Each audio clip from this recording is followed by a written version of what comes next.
જૂની પેન્શન યોજનાના અમલીકરણને લઈ વડોદરા ખાતે પણ મહેસૂલ વિભાગના વર્ગ 3ના કર્મચારીઓ આંદોલન પર ઉતર્યા છે, વિરોધ પ્રદર્શન કરી રહ્યા છે। જૂની પેન્શન યોજનાને ફરી એકવાર લાગુ કરવામાં આવે તે જ તેમની માંગ છે, જેના કારણે વિરોધ પ્રદર્શન જોવા મળી રહ્યું છે। ન માત્ર વડોદરા પરંતુ રાજ્યભરમાં આવા જ દ્રશ્યો વિરોધ પ્રદર્શનના સામે આવી રહ્યા છે।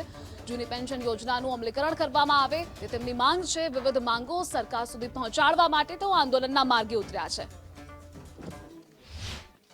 રાજ્યભરમાં આજે વર્ગ 3ના કર્મચારીઓ છે તે પોતાની વિવિધ પડતર માંગણીઓ લઈને આંદોલનના માર્ગે છે। ખાસ કરીને વાત કરવામાં તો આજે આ વર્ગ 3ના કર્મચારીઓ છે તે ખાસ પોતાની ઓફિસે પહોંચ્યા છે અને ત્યાં કાર્યથી અળગા રહીને પેન ડાઉન કરી અને આ જે વિરોધ છે તે શાંતિપૂર્ણ રીતે નોંધાવશે। જોકે આ જે મંડળ છે તેમની પહેલાથી જ માંગણી હતી કે જે જૂની પેન્શન યોજના છે તે લાગુ કરવામાં આવે, ફિક્સ પગાર નીતિ પણ રદ કરવામાં આવે અને સાથે સાથે તેમના જે અન્ય પડતર પ્રશ્નો છે તેનો નિકાલ લાવવાની માંગ સાથે હાલ આ જે કર્મચારીઓ છે વર્ગ 3ના ત્રિઆંદોલનમાં જોડાયા છે। વડોદરા ખાતે પણ જે કુબેર ભવનની કચેરી છે ત્યાં તમામ જે કર્મચારીઓ છે તે આંદોલનમાં જોડાયા છે। શું કહેશો, કયા પ્રકારનું આજનું આંદોલન, કારણ કે જે રીતે પેન ડાઉન કરી અને કર્મચારીઓ દ્વારા વિરોધ કરવામાં આવી રહ્યો છે?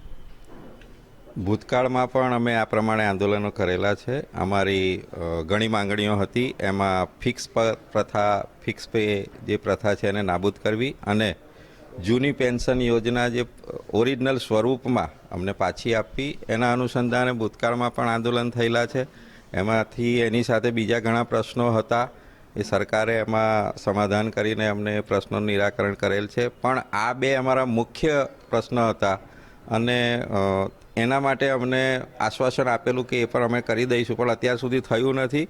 એટલે આજે ફરી એકવાર પેન ડાઉનનો પ્રોગ્રામ આપીને સરકારને અમારી એક સારી રીતે શાંતિપૂર્ણ રજૂઆત છે કે અમારું ફિક્સ પ્રથા નાબૂદ કરવી અને જે જૂની પેન્શન યોજના છે તે ઓરિજિનલ સ્વરૂપે અમને પાછી આપવી, એના માટેનો આજે એક પેન ડાઉનનો પ્રોગ્રામ છે। કર્મચારીઓ, ગુજરાત સરકારના દરેક વિભાગના કર્મચારીઓ આજે મહામંડળ અને NMOPS ને ટીમ OPSના આદેશના અનુસંધાને બધા જોડાયેલા છે અને પેન ડાઉનના પ્રોગ્રામમાં બધા ભાગ લીધેલો છે। કેટલા કર્મચારીઓ આ પ્રોગ્રામમાં જોડાયા છે અને કઈ કઈ શાખા લાગે છે ખાસ કરીને, અને આનાથી શું ફરક પડશે?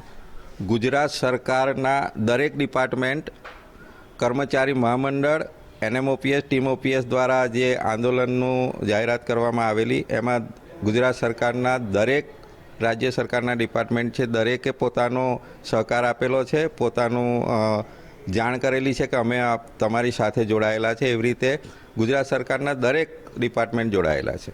શું કહેશો, આગળની રણનીતિ શું રહેશે? કારણ કે કાલે પણ રાજ્ય સરકાર દ્વારા એક પરિપત્ર જાહેર કરવાનો છે એવી વાત આવી હતી અને તેમાં ક્યાંક ને ક્યાંક અધિકારીઓમાં પણ ડરનો માહોલ છે, એટલે મિશ્ર પ્રતિસાદ છે એ આંદોલનમાં જોવા મળી રહ્યો છે। આંદોલનમાં મિશ્ર પ્રતિસાદ હંમેશા રહે જ છે, એ રહેવાનો છે, પણ મુખ્ય અમારા જે કર્મચારીઓ છે મહત્તમ અંશે બધા જોડાયેલા જ છે। થોડા ઘણા કદાચ આમ તેમ હોઈ શકે, પણ મેક્સિમમ 90% કર્મચારીઓ આંદોલનમાં જોડાયેલા છે અને અમારી રજૂઆત સરકાર સમક્ષ સારી રીતે અમે કરી રહ્યા છે। આ હતા વર્ગ 3ના જે વડોદરા શહેરના મહામંડળના મહામંત્રી છે ને તેઓ જણાવે છે તે રીતે હાલ 90% જેટલા જે કર્મચારીઓ છે તે આંદોલનમાં જોડાયા છે।